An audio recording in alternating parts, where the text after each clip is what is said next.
Such a blessing to be here today. And that was a new hymn for me as well. And I thought I knew a lot of the hymns. It's a good hymn. It's a good hymn. I haven't heard that one before. It has a great message to it. And it's such a blessing today to be joined by so many people. And I hope it wasn't because we just bribed you all with food. But I'm not going to turn down a good potluck. Well, I've been having an interesting time right now in just starting to get involved with our local fire department and all the training. And it reminds me a little bit of back in my Marine Corps days. And for those of you who have served in either the military or the law enforcement, firefighting, or just had one of those high stress, high demand jobs or high risk, high adrenaline type of field, you're exposed to incredible amounts of dangers, stress, and responsibility. And people outside of those types of fields sometimes ask you, when that stress, when that adrenaline hits, how do you actually respond in such a complicated way? Well, that goes back to your training in that particular field. Or most of what I joke about in the military is a lot of hurry up and wait, followed by doing the same repetitive, seemingly stupid thing at the time over and over again for what seems like no purpose. But when it comes to training for events such as that, there's kind of an axiom or a nugget of truth to it that I've heard described by a self-defense instructor at one point of when adrenaline hits, or you're in a situation where what they would like to call the flight or flight response is activated, the actions that you can perform in that situation are limited to that of which you have sufficiently mastered. Basically, when that situation hits, unless you've actively trained to respond in certain ways before being in situations like that, you're not going to be able to.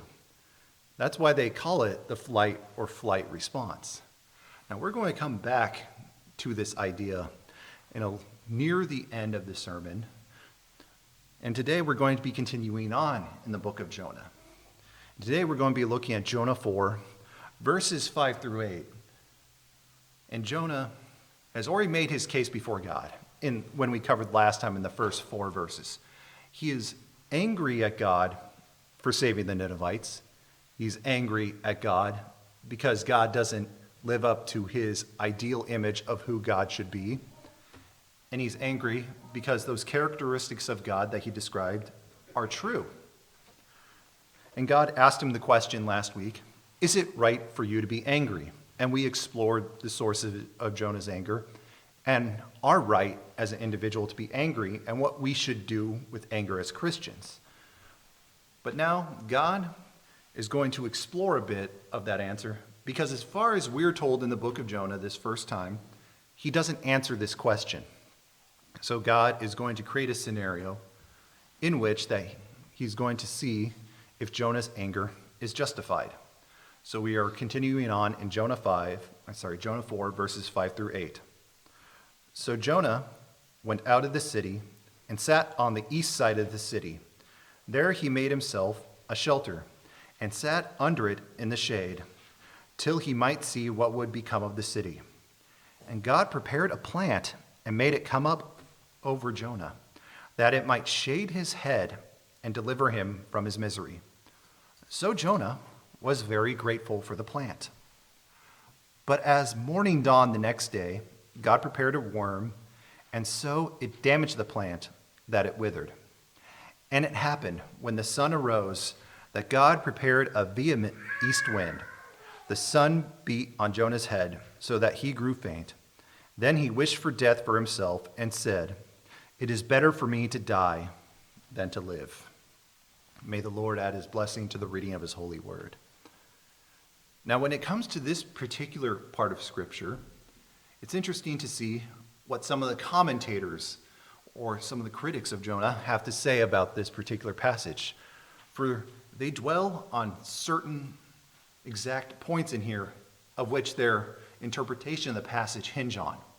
For instance, where exactly in the timing of the 40 days that Jonah said before in Jonah 3 of 40 days and Nineveh shall be overthrown, is now Jonah sitting outside the city and watching it?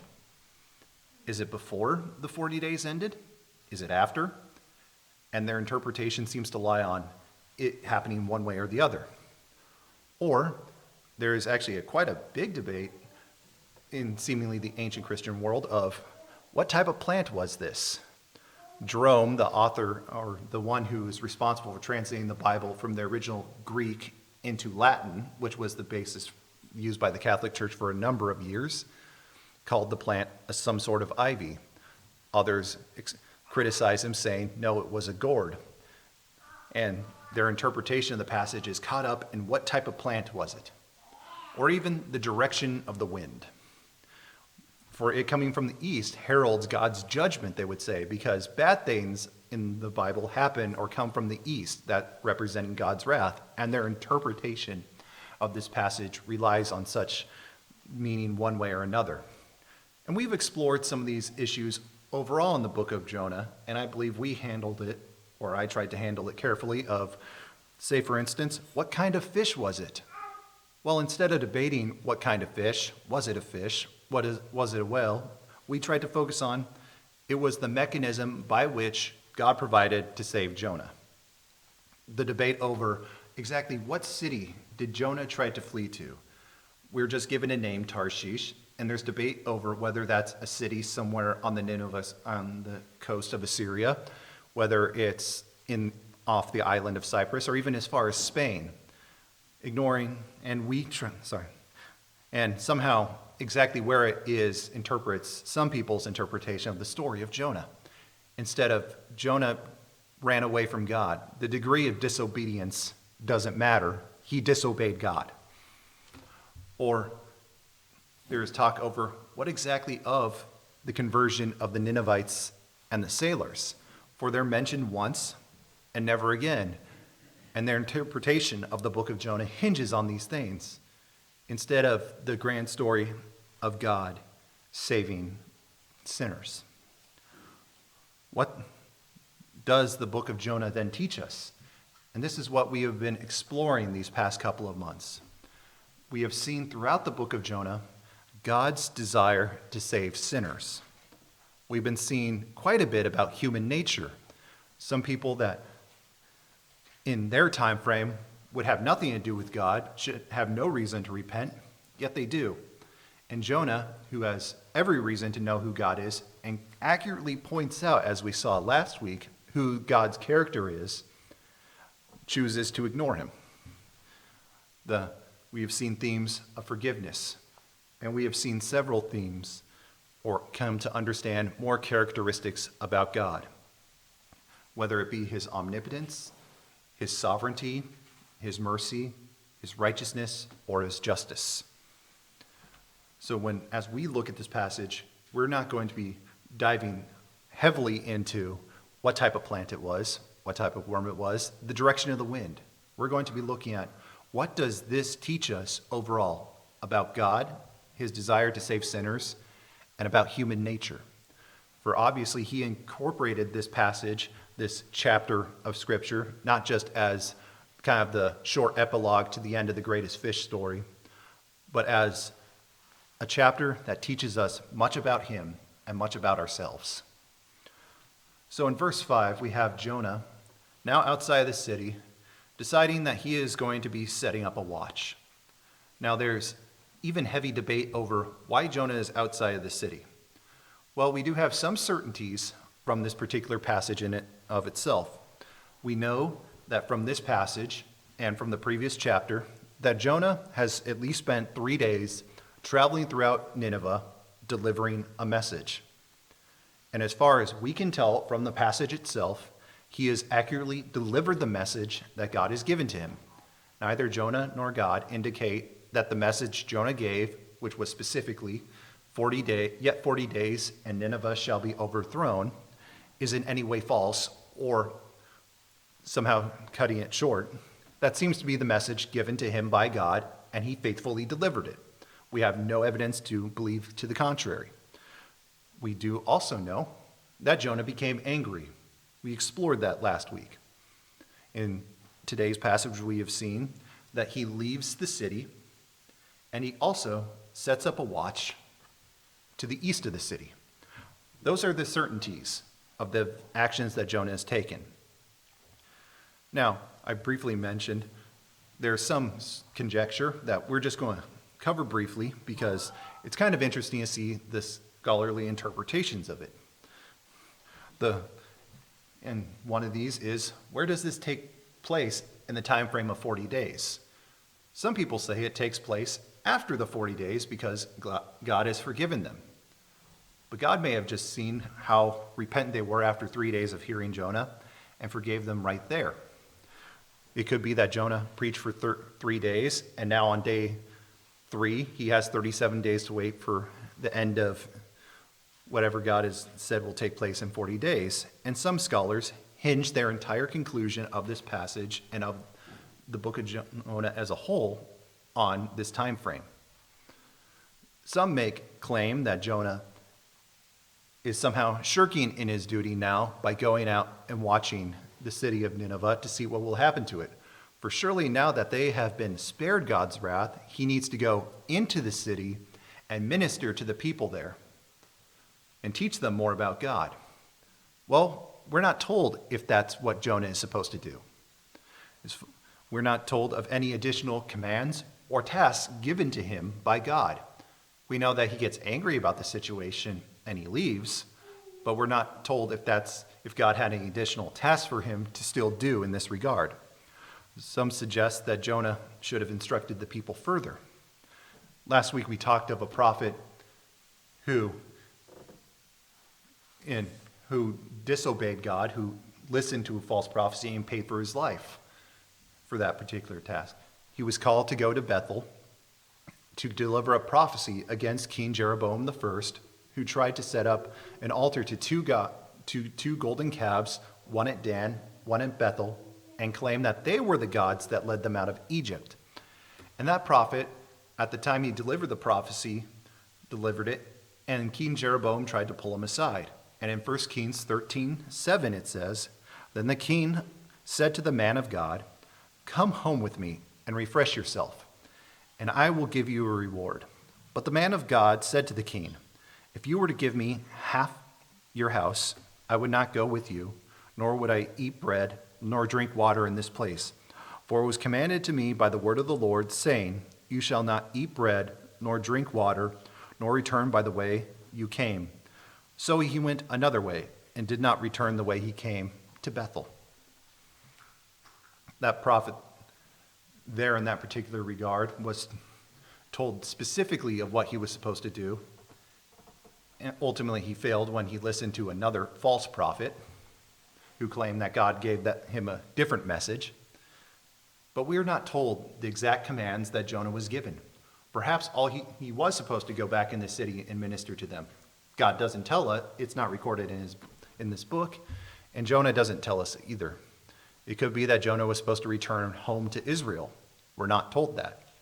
We're simply told that Jonah becomes angry, sets watch over the city because he expects something to happen. And some would say that it's his prejudice against the Ninevites, that he hates them as enemies of Israel, that prevent him from carrying out God's will. Well, he's already saved them. He's been ministering to them for the past 3 days, delivering the message given. True, he tried to run away at one point, but since he has been vomited up by the fish on the shore, he's been faithful and obedient to God as far as we've been able to lead so far. So speculation on what Jonah has been told to do by God gets us away from the true purpose of why this passage is still here and what it still has to teach us. Now that said, we are going to make a few speculations over it, for we need to understand a little bit of Jonah's mindset. For Jonah doesn't just go above the city, sit and watch it for no apparent reason. He's sitting up there overwatching the city from the east because he expects something to happen. Now what Jonah assumes the current situation will change. Otherwise, there's no reason to sit up there other than maybe just petty spite and pouting. He could be doing that. But Jonah expects something to change, whether it be from the Ninevites themselves, whether they will backslide, they will forsake God after he has delivered them from the punishment. Because in Israel's history, clearly they have done that several times. Why should the Ninevites be no different? Or it could be that God is going to reconsider. He's going to see Jonah's persistence, and somehow that's going to make God come to the conclusion, Jonah's ideal of God is better. I should do that. Somehow, it could be possible that Jonah thinks that by persisting, he will be rewarded, and God's favor can be manipulated. We see this throughout the reigns of the different kings, that they make vows before God. They seemingly get what they need from God, and then they turn their backs on him. People have tried to play God for years, or play God to their own benefit. Or perhaps it's that God is going to bring a lesser punishment on them. For when King David sinned, when he took Bathsheba into adultery, and then when he arranged events so that her husband would die in battle, the prophet Nathan confronted him and told him a parable by which David effectively condemned himself as a man who deserved death. But when David confessed before the Lord, as it says in 2 Samuel 12, verse 13, so David said to Nathan, I have sinned against the Lord. And Nathan said to David, the Lord has put away your sin. You shall not die. Now what's important is, and we're going to come back to that passage later, of Nathan delivering God's message that he has been forgiven from the punishment of death. Punishment is still going to visit David's family. Famously, later on, Nathan will say that within his family there's going to be turmoil. He has two sons that try to overthrow him at different points. He's been driven out of the capital. He has lots of bad things that happen to him because of his sin. But he is allowed to live. Although his firstborn son from Bathsheba does pass away. So maybe Jonah's not expecting the city to be destroyed, but some lesser punishment is going to be visited on Nineveh. And now he has front row seats for it, apparently. Whatever reasoning Jonah has for sitting around, he thinks something is going to change. Something's going to happen to Nineveh. And being up there, he's going to have front row seats to see it happen. Or when he sees the forgiveness that is shown on Nineveh, could it be in his own heart that he thinks, the nation of Israel, we are his chosen people. We are worthy of forgiveness. When I was shown forgiveness in the belly of the fish and allowed to continue my course, well, I'm a prophet of the Lord. I deserve forgiveness. But the people of Nineveh clearly do not deserve forgiveness in Jonah's mind. And watching the city suffer will somehow satisfy the desires of Jonah. We could speculate to ad nauseum over why Jonah is overseeing the city. But for some reason, he sees that the situation is going to change, and it will somehow satisfy something in him to watch the city. If God changes his mind, if God brings a lesser punishment, it's worth his time to see what happens. But then we have God providing once again. And God provides for Jonah many times throughout the book. In this particular passage, though, we are told of God providing a plant for Jonah.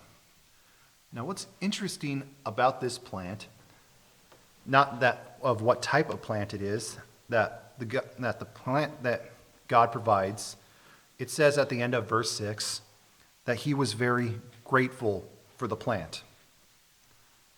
Now that's interesting because while we don't want to put words in Jonah's mouth, that this is the only time that's recorded that Jonah is grateful for a particular event happening. It's not recorded whether or not he was thankful for being free from the fish. His prayer in the fish seems to indicate that he'd be grateful for that to happen, but he trusts in the sovereignty of God one way or another. We're not told that Jonah expressed gratitude at being forgiven. We're not told that Jonah is grateful for God forgiving the Ninevites or God using him to save a record number of people, but a plant. That's what brings Jonah joy. And the joy expressed here is not of a thankful type of joy. The Hebrew here uses it in a sense of euphoria. It simply makes Jonah happy. He's neither grateful for the source of it, he's just glad it provides shade. Simply that, at least to the best of our knowledge. And this is the only explicit sign of thankfulness outside of the sailors. We're not told if the people of Nineveh are thankful. I probably guessing they are, that they're not going to be destroyed in 40 days, and they actually continue to go on for another 200 years at minimum. But the sailors, we're told of their thankfulness, for after they were spared the storm, they go ashore, build an altar, and offer sacrifices and vows to God. Whereas Jonah only expresses thankfulness not at doing God's will, not at being forgiven, but for slight ease of discomfort that the shade of the plant provides. James would describe that as a double-minded man. God also is in the business of providing a worm and also providing the wind. And we have seen that God has provided many other things throughout. We have seen that he's provided a storm. We've seen he's provided a fish. To the people of Nineveh, he has provided his prophet. God is in the business of providing people and providing mercies, just as he is in the business of saving sinners. Well, what has Jonah done to deserve the worm and to deserve the wind? And you may think we're exploring this out of order. There's a reason for that. Was the worm and the wind some sort of punishment? Was it amusement for God?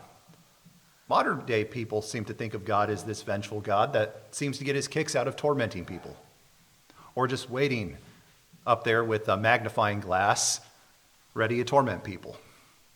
Jonah, by the end of this, seems to think of that a little bit once his source of shade was removed, and wishing for death.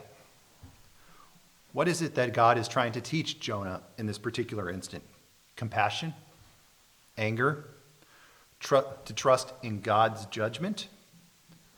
We're not told exactly this yet, but God is going to have a point in the upcoming verses that we're going to be exploring next week, of which it's care for his own creation, care for people as God cares for them, which we'll explore in more detail next time. But we also have to ask the question, what has Jonah done to deserve the plant being provided? God shows compassion on Jonah's situation. What has he done to deserve that plant? And this is a fine example of God's grace. Jonah has done absolutely nothing to deserve God providing a plant to provide him shade. Instead, God decided that for his weary prophet, who is, as far as we can tell, just acting out in anger, he's uncomfortable. Let me provide him with shade. Although he has a grand plan for all of it, he sees Jonah's situation and provides shade. Such is a demonstration of God's grace.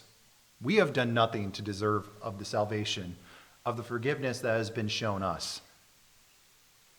We have done nothing to deserve it. In fact, we might be like Jonah, where we're sitting on the sidelines going, I wish something would happen to that person. There's an entire subgenre of videos on YouTube of people just showing off other people's misery, as it were. Somehow we, as a people, seem to enjoy that. But God still shows mercy even to people so undeserving, like Jonah, like us. An example of God's grace. And now in the last part of verse 8, we have Jonah complaining about the situation, where once again he says, where he wishes for death and tells God, "It is better for me to die than to live." That what truly concerned Jonah in this situation was suddenly his shade was lost. Not God forgiving the people, not God forgiving Jonah, not God providing Jonah a way out of the storm, a way out of the fish, but what truly concerns Jonah to bring up before God now is my shade is gone, and it'd be better if I were to die. Jonah, in this regard, is presumptuous. I like that word when my Bible study brought up that word about Jonah's current condition, because it describes not just one emotion, but several overlapping that Jonah is experiencing right now. Presumptuous in that he is prideful. Jonah is prideful in the sense that in the Hebrew word here, pride is used as a verb to mean to exalt someone, or as a noun, someone who is exalted, excellent, or majestic, usually when describing God, or when it's describing the sin of pride as someone who assumes the position of God. In the Greek translation, the Old Testament, pride is often used as a negative word, with alternate translations provided of hubris, insolence, or arrogance. Jonah was prideful in his position as a prophet, in his position as an Israelite, that he is uniquely qualified to judge and take the place of God, where now instead he is being called to task in his pride. And in his pride, he is mocking God. Jonah knows by whose command that the vine, that the worm, that the wind have come. And Jonah even acknowledged this in his prayer before God. For in Jonah 2:3 it says, "For you cast me into the deep, into the heart of the seas. All your billows and waves passed over me."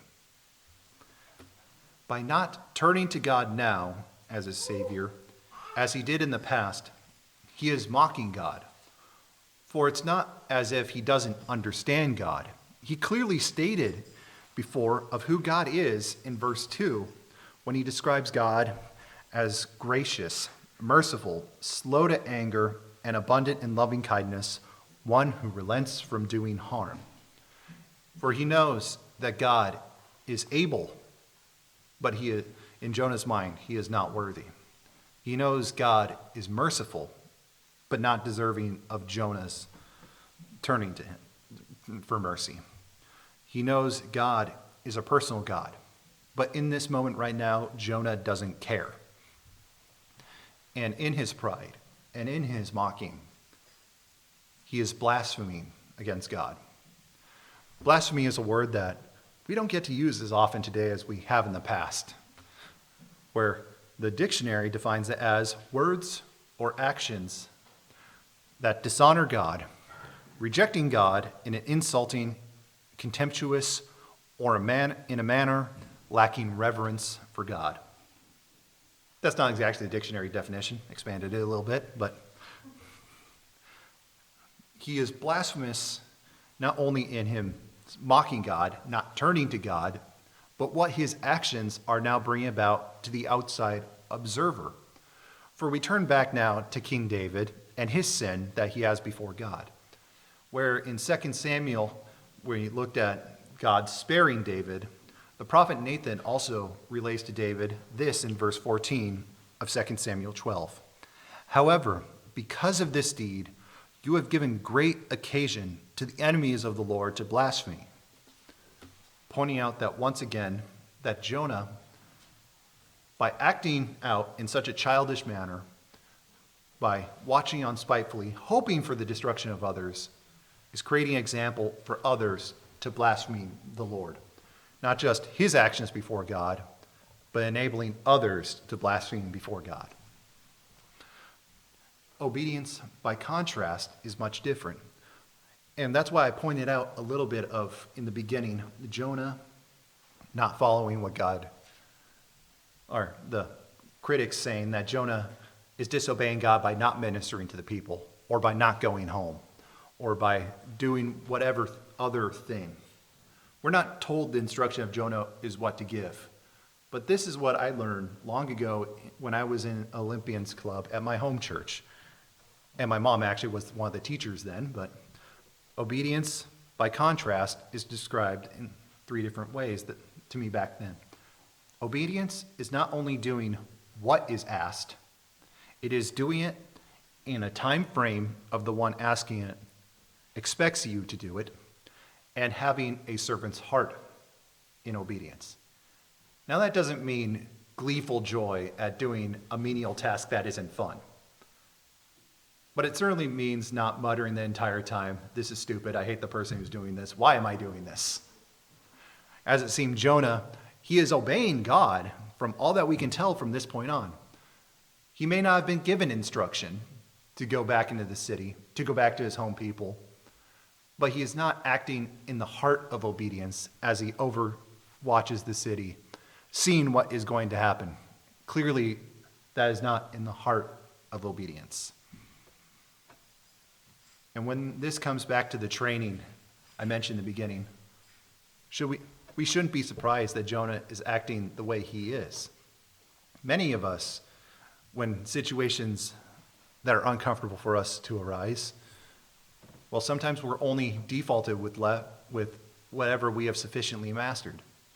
If we have not been studying in the Word about the characteristics of God, it's difficult to respond to those situations because we have not sufficiently learned about God, or learned about sin, or learned about God being one who wants to save sinners. God is in the business of saving souls.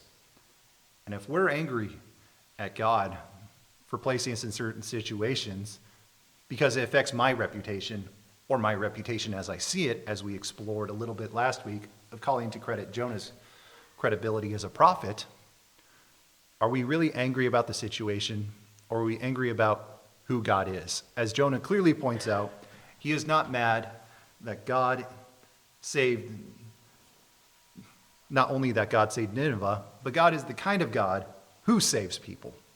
He's mad about that. This got me thinking a little bit too of someone else who responded to a similar situation, not exactly the same, of he has been given a task by God, disobeys, gets swallowed by a fish, but someone who's in a situation that is utterly unpleasant, that seemingly life is unfair, everything has been taken away from them. And how did he respond? Well, that person is Job. And famously, when everything was taken away from him, he lost his fortune, he lost his children, he lost his health, and even his wife told him, basically, curse God and die. Job had this to say about the situation. And he said in Job 1, verse 21, "Naked I came from my mother's womb, and naked shall I return. The Lord gave, and the Lord take away.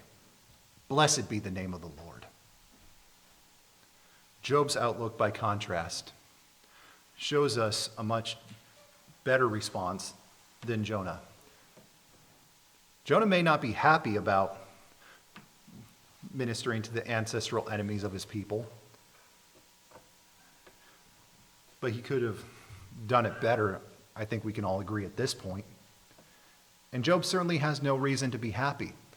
And by most people's account of his day, he should have had a justified reason for being angry about losing everything. But the Lord gave it to him, and the Lord has the right to take away. Blessed be the name of the Lord. In this particular regard now, as we're coming to the conclusion of this passage, it teaches us once again about who God is, about his grace, that Jonah was not deserving of the vine. He's certainly not deserving of an abject lesson to teach him. But God isn't done with Jonah yet, even after Jonah displays characteristics that many of us would find appalling, of sitting outside a city waiting for God's judgment to be delivered upon it. You could almost imagine that if it were, that Jonah would have been glad if a popcorn stand popped up next to him to take it all in. Is this really the kind of person that we would want involved on our boards, involved in our activities, one who enjoys this? But God shows his mercy and his grace by still working with Jonah. He still sees, just as the Ninevites seem as the most evil people on earth, by the definitions of their day of people worth saving, that Jonah, even the prophet who ran away and has a bad attitude, is still one worth teaching a lesson to use him further. And it teaches us about human nature. We should not be surprised with the way Jonah responds, for even with the best head knowledge, unless you actually practice it, you're not going to be able to put it into use when the time comes for it.